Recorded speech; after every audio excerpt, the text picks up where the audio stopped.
রোজই নারীর প্রতি অবমাননা হচ্ছে, নারীকে ধর্ষণ করা হচ্ছে, বিভিন্নভাবে অ্যাবিউজ করা হচ্ছে, কিন্তু এর কোনো বিচার নাই। তো এর ভিতরে কিসের নারী দিবস, কিসের কি আসলে আমি কিছু মিলাতে পারি না।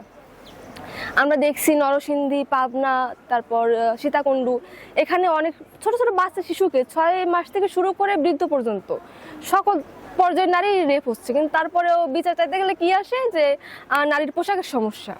তো আমার প্রশ্ন যে আসলে 6 মাসের একটা শিশু সে কি পোশাক পরবে, আর যে মহিলা বোরকা পরে বেড়াচ্ছে সে আর কি টাইপের পোশাক পরলে তার প্রতি কোনো অ্যাবিউজ হবে না।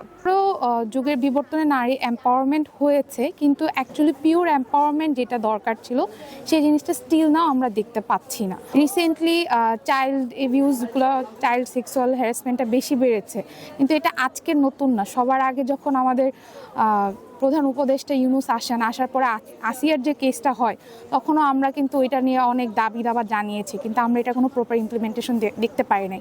চিজি আইসক্রিমের সাথে ভেলভেটি কেকের মিশ্রণে পোলার রেড ভেলভেট আইসক্রিম, মন ভালো থাক। তারপরে নারী কমিশন থেকে যখন অনেক সংস্কার আসছিল তখনও অনেক ধরনের কথা উঠেছে, কিন্তু এই যে ভায়োলেন্সটা তো ধামাচাপা পড়ে যাচ্ছে, এটা কোনো প্রপার সলিউশন আসতেছে না। তো অ্যাজ এ নারী হিসেবে আমি মনে করি যে এই মুহূর্তে যেটা সবার আগে দরকার, নারীর প্রতি যে সহিংসতাগুলো হচ্ছে, এবং একটা নারী তার যদি বিভিন্ন রিসার্চ বলতেছে এবং নিজে অ্যাজ এ সাংবাদিক হিসেবে কাজ করার পার্সপেক্টিভেও দেখেছি যে নারী তার নিজের হোম পার্টনারের কাছে ডোমেস্টিক ভায়োলেন্সের শিকার হয়। প্রত্যাশা থাকবে আমার মা বোন সহ বিশ্বের সকল নারীরা যেন নিরাপদে চলাচল করতে পারে এবং সর্বোচ্চ সিকিউরিটিরা যেন তাদের জন্য নিশ্চিত করা যেতে পারে।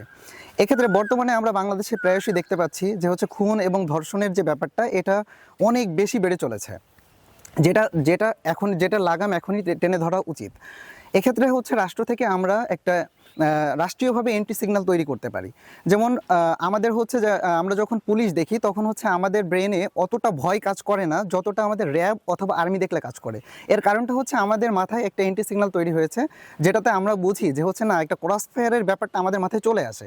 এক্ষেত্রে আমরা একটা কাজ করতে পারি যে এই ধর্ষণের শাস্তি বিশেষ করে রাষ্ট্রীয়ভাবে একমাত্র শাস্তি হবে মৃত্যুদণ্ড। আমরা চাই এমন একটি সমাজ বিনির্মাণ করতে যেখানে নারী স্বাধীনভাবে চলাফেরা করতে পারবে, যেখানে নারীদের ঘড়ির কাঁটা দেখে বাড়ি থেকে বেরোনো বা প্রবেশের কোনো সীমাবদ্ধতা থাকবে না। তারা স্বাধীনভাবে যে কোনো সময় ঘরের বাইরে এবং ভিতরে আসতে পারবে।